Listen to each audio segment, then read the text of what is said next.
बिस्मिल्लाहिर्रहमानिर्रहीम ला इलाहा इल्लल्लाह मुहम्मद रसूलुल्लाह। साढ़े को दोस्तों एक जूसर है, चलती कोई नहीं। असी हम इसमें खोलते हैं, खोल के फॉल्ट चेक करते हैं कि मसला से क्यों नहीं चलती। सब तो पहले असी इसके पेज खोलेंगे। दोस्तों सिया हम खोल लिया, पहले इसका सिया खोलना जी। तो हम जी मोटर सी इसकी मोटर है, एक इसका फ्यूज़ उड़ गया। फ्यूज़ के अलावा इस एक कैपेसिटर जहा फट गया, मैं नज़र आता पे ना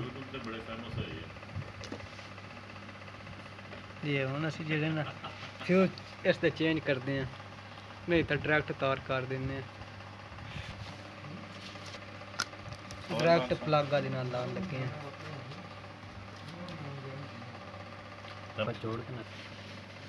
अस तार जड़ियां डायरैक्ट ला दी हैं। पेज चंगा टाइट करना, स्पार्क ना करे। बटन अपनी जगह बिठावा दे। बटन साडा लग गया, हुण असीं इसकी फिटिंग करांगे। वो साड़ी जो ठीक है, सिर्फ फ्यूज़ दा ते प्रॉब्लम आ गया, फ्यूज़ सड़ गया इसका।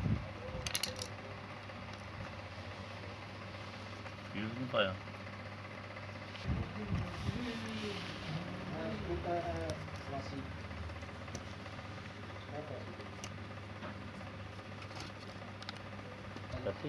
जी दी जान नहीं चली, बस दिल लगी होगी। आगे मान लगता खुली ना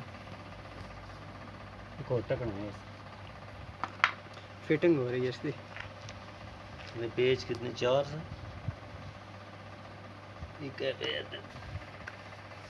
इसकी उल्टी चूड़ी होती है। सही होगी।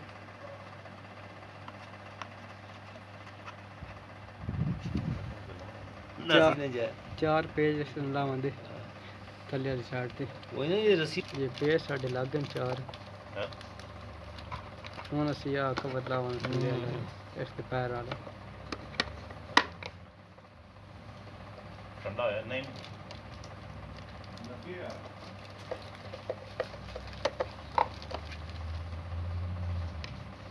काम साढ़ा मुकम्मल हो गया। असी बाद च इसका सोच लावे, चेक करांगे चलती है नहीं चलती।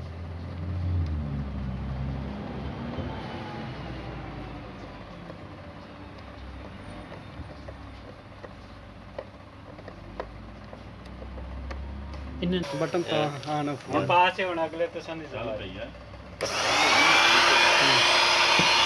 ओके हो गया।